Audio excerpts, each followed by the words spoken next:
నమస్కారం. ఈటీవీ భారత్ కు స్వాగతం. మీరు చూస్తున్నారు న్యూస్ టైం. రాష్ట్రంలో వైభవంగా శ్రీరామనవమి కళ్యాణ వేడుకలు.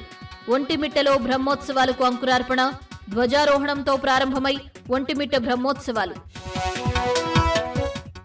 సీఎంపై రాయి దాడి కేసులో 6గురిని ప్రశ్నిస్తున్న పోలీసులు. తమ పిల్లలను చూపించాలని ఆందోళనకు దిగిన వడ్డెర కాలనీ వాసులు.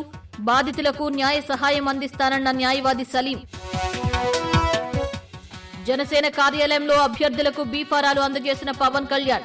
తొలి బీఫామ్ ను అందుకున్న నాదెండ్ల మనోహర్. ప్రతి ఒక్కరూ క్షేత్రస్థాయిలో ప్రచారం చేయాలన్న నాదెండ్ల. డీజీపీకి ఎన్నికల ప్రధానాధికారికి వర్ల రామయ్య ఫిర్యాదు. రాయి దాడి కేసులో బొండా ఉమను ఇరికిస్తున్నారని ఆరోపణ. రాజకీయ ప్రేరేపిత కుట్రలో భాగంగా ఫిర్యాదు చేస్తున్నారని వెల్లడి.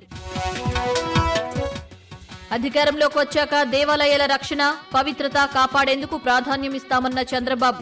వైసీపీ వచ్చాక దేవాలయాలు, అర్చకులపై దాడులు పెరిగాయని ఆరోపణ. హిందూ భక్తుల మనోభావాలు దెబ్బతింటున్నా పట్టించుకోవడం లేదని విమర్శ. కేసీఆర్, కేటీఆర్ త్వరలో జైలుకు పోవడం ఖాయం. చర్లపల్లి జైలులో డబుల్ బెడ్రూమ్ కట్టిస్తామన్న మంత్రి కోమటిరెడ్డి. రేపటి నుంచి కోమటిరెడ్డి అంటే ఏంటో చూపిస్తానని సవాల్. భద్రాద్రిలో అంగరంగ వైభవంగా శ్రీ సీతారాముల కళ్యాణం. అభిజిత్ లగ్నంలో మిథిలా మైదానంలో సీతారాముల కళ్యాణం. ప్రభుత్వం తరపున స్వామివారికి పట్టు వస్త్రాలు సమర్పించిన సీఎస్. దేశ ప్రజలకు శ్రీరామనవమి శుభాకాంక్షలు తెలిపిన ప్రధాని మోదీ. అయోధ్యలో వైభవంగా శ్రీరామనవమి వేడుకలు. బాలరాముడి నుదుటను ప్రసరించిన సూర్యకిరణాలు. తెలుగు రాష్ట్రాల్లో రేపు సార్వత్రిక ఎన్నికల నోటిఫికేషన్ జారీ. రేపటి నుంచి ఈ నెల 25 వరకు నామినేషన్ల స్వీకరణ.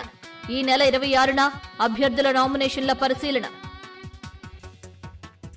ఇవి ఇప్పటివరకు ఉన్న ప్రధానాంశాలు. మరిన్ని తాజా అప్డేట్స్ కోసం www.etvbharat.com వెబ్సైట్ ను సందర్శించండి.